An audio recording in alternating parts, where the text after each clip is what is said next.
Dark 30 Productions presents The Snowman and the Scarecrow, adapted by Craig Dominey and Jim McAmis, and told by Jim McAmis. Up in the mountains of North Carolina, up near Blowing Rock, there was a house and it had a great big yard out in front. The year that this story that I'm about to tell you happened, it snowed nearly every day between Thanksgiving and Christmas. It was going to be a sure enough white Christmas. Billy and Sally were real excited about that, because what they did was one day they got out when it was pretty nice and they got a little ball of snow and they started rolling around out there in the yard, and they kept rolling it until it got huge. But it wasn't just huge, it was perfectly huge and perfectly round and just glistened out there in the sunshine. Then they went and they got another ball of snow and they rolled it around out in the yard till it got good and big. It wasn't quite as big as that bottom piece, but it was just as round and just as white. They had to get Dad to help them put that one up on top of the base. Then they got some more snow and rolled it around till it was the size of a good big pumpkin. And again, Dad helped them put it up on the top. And they had the beginnings of a very nice snowman. But he wasn't finished yet, and they knew it. So they went in the house, and they came back and put on that snowman a big silk top hat and a black swallowtail coat and a woolen scarf around his neck. Then they got some shiny black pieces of coal. They put them in for his eyes, put another kind of a row around for his teeth. Right in the middle of his face, they put a fresh carrot.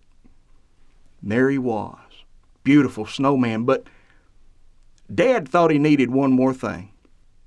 So he donated one of his old pipes, and they put it right there clenched in his teeth.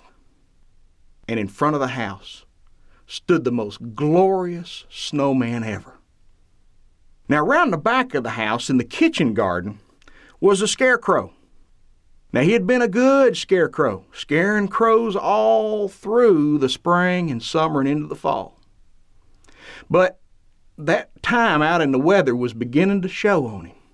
He had lost a lot of the stuffing out of his breeches, and most of the straw was gone, and the breeches just flapped around in the breeze. His coat wasn't much more than just rags and tatters. His straw hat had a hole in the back of it, and it was just a sorry-looking old straw hat. The scarf that was around his neck was almost non-existent. And there he stood, the back of the house. One day, a little bird flew out of the woods and landed in front of the snowman and looked up at the snowman and said, Mr. Snowman, it is so cold and the wind's blowing so hard. I wonder if I might just get up in your hat and get out of the wind for just a few minutes just to get good and warm. Snowman looked down at the little bird. A bird? At my hat? No way. You must understand that I am the snowman. Have you ever seen a more glorious snowman than me? Well, little bird didn't quite know what to say, but he knew he wasn't going to get warm there, so he flew around the back of the house, and there he saw the scarecrow.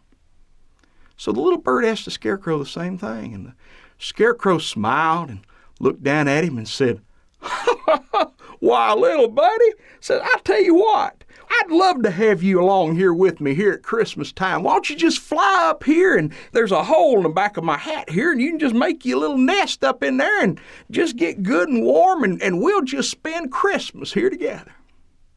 Later on, little mouse came scurrying out of the woods before the snowman, and he said, Oh, Mr. Snowman, it is so cold and the wind's blowing and my ears are cold and my feet are cold and even the tip of my little tail here is cold. And I was wondering if just maybe perhaps I could crawl up and get in the pocket of your coat and stay there and get just a little bit warm. What? A mouse in my pocket? The snowman? No, you may not get in my pocket. A mouse in my pocket would never do. Just would never do. No, get away, little mouse, get away. Little mouse ran around the back and there saw the Scarecrow. Asked the Scarecrow the same thing, and the Scarecrow looked at him and, "Why, little buddy, why, I tell you what, I got a bird in my hat. Mouse in my pocket's not going to make any difference at all. In fact, the more the merrier. Just come on in, we'll spend Christmas like that." So little mouse crawled up and into the Scarecrow's pocket and was very warm and comfortable. A little while later, a rabbit came hopping out of the woods before the snowman and looked up and said, "Oh, Mr. Snowman, I've come to ask a very special favor. If I might have just a small square off the corner of your woolen scarf that I could take back into the woods and make the nest warmer for my babies, because they're so cold and it's so cold in there, and just a little piece." "A piece of my scarf? Why, surely you must mistake me for someone who cares, because if I were to give you a piece of my scarf, I might have to give everyone, and before long I would have no scarf, and as you can see, it's part of the entire snowman thing here, the scarf and the hat and the coat. No, I could never give you a part of my scarf. Now get away. Little bunny hopped around the back and there saw the Scarecrow and asked the Scarecrow the same question. Scarecrow looked at the little bunny and said, "Oh, well, I tell you what there, feller," says, "why don't you just take this whole scarf?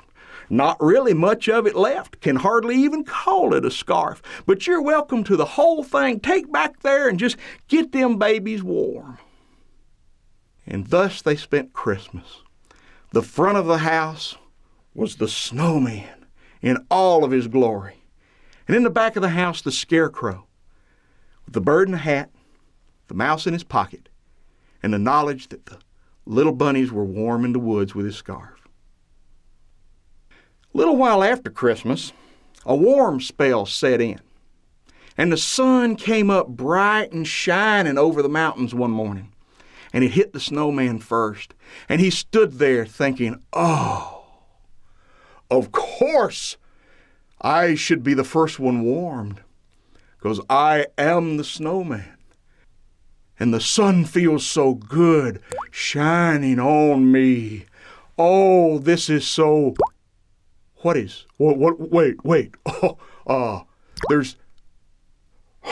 There must be a problem here. There's water getting in my eyes. Little drips. Where's the water? It doesn't appear to be raining. No, and no, there's more water running into my eyes, and oh no, there's a waterfall going off my belly. What? And then all of a sudden, shoom, it got dark. Why, the sun could not possibly have gone. Oh, I see my hat's falling down over my eyes. Wonder what it is about sunshine that makes top hats get bigger. No, and wait a minute, I can't see, and oh, there's more. I know what it is. All this water, I know where it's coming from. It's me. I'm. And before long, the snowman was nothing but a puddle in the front yard with a pile of coal and the clothes and the pipe and the carrot. Since it was a nice warm day, Billy and Sally's mama ran them out of the house. They had been in the house since Christmas, and it was time for them to get outside and play with their outside toys. At least that's what she told them. And they came out and were playing, and they noticed that the snowman was gone. They were sad, but they said, "Well, there'll be more snow, and we'll build more snowmen. But now it's time for us to gather up all this stuff and take it back in." And as they started into the house, Sally looked around the back, and there she saw the Scarecrow, and she said, "Billy, look, I thought the Scarecrow had a scarf, but there's no scarf on that Scarecrow. And look at his coat. His coat is just all rags and tatters, and that hat, that straw hat is so worn out. There's a big hole in the back, and it looks like maybe a a bird's nest or something.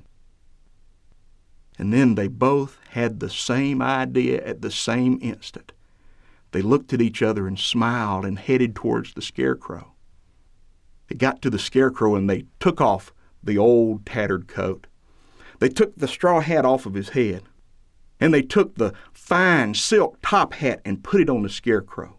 They put the black swallowtail coat on the Scarecrow and wrapped that woolen scarf around his neck. They stood back and looked at their handiwork, and they agreed that that's the finest looking Scarecrow they had ever seen. Well, just goes to show you that you ought to do good every chance you get. Because when you're just a puddle, it's not the stuff you had that folks remember, but the good things you've done. And that's the story of the Snowman and the Scarecrow.